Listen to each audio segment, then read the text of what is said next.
Long ago, in a small village in Greece, there was a beautiful woman named Calidora. She was beautiful, and every man wanted her.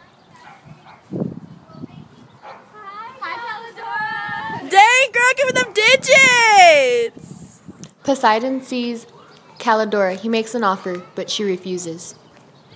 He then looks at her and blinks. Without knowing what he was doing, he realized he got Calidora pregnant. She is not angry. She is very happy that she is going to be having a baby with the handsome Poseidon. Poseidon knows he has to tell Calidora what's happening. From the god of the sea, Zeus made a law saying, I can't be part of my child's life. I'm sorry.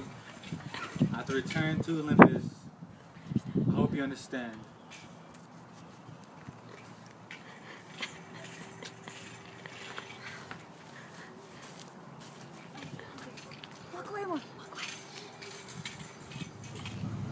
She never sees Poseidon again.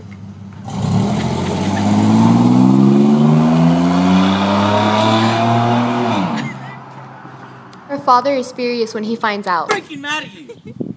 How could you do something like that? You made me ashamed! I'm gonna send you away. Go on. Go on. When Calidora was finally ready to give birth, her father and the villagers decided to get rid of Calidora and the unborn child. They sent her off on a boat to sea to give birth. Before Calidora got into the boat, she wrote a letter to her unborn baby. She wrote that she was very sorry, and she explained how God Poseidon was the unborn child's father. She explained why Poseidon could have no contact with the child and explained everything about being a demigod. She wrote the letter just in case she didn't make it. She hid the note and got onto the boat.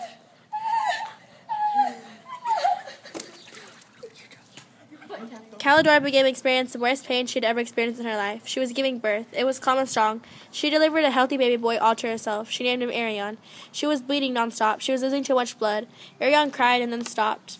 Calidora knew she couldn't make it. God sent the boat to a village. A beautiful widow named Aleeya heard the crying. She made her way to the body and saw the blood of Calidora. She looked over and then saw a baby boy with beautiful blue eyes looking at her. Aleeya picked up the note and read the note attached.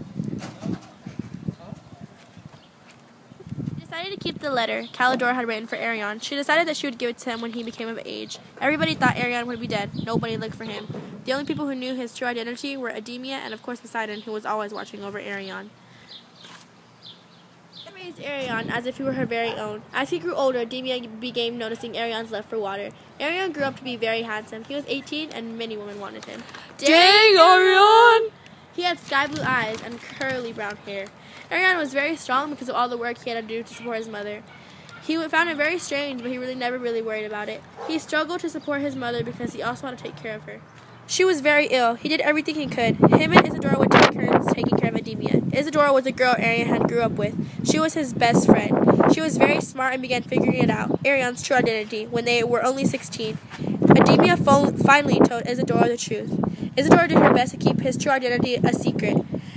That's why he loved water so much. That's why he was 18. Aleeya decided to tell Arion about his true identity. Aleeya gave Isadora the letter. Aleeya told Arion about the night she found him in the boat with his dead mother. Isadora gave him the letter. Everything made sense to Arion now. After a couple of days go by, not only did the villagers know about Arion's true identity, but so did the evil Gorgon Medusa. Had been trying to get revenge on Poseidon for many years now. She saw this as the perfect chance to destroy Poseidon. She sent a draggle to destroy Arion. The draggle was a vicious monster. It was half bull, half dragon, but it could also be disguised as a man. The draggle had two heads, and giant wings to fly. The draggle found his weakness, Isadora. Now Arion has no choice but to fight.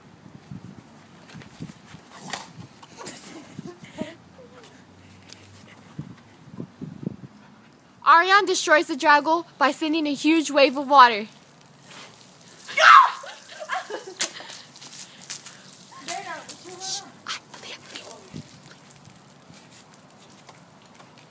Arion has realized that he has won. He finds Isadora and he hugs her.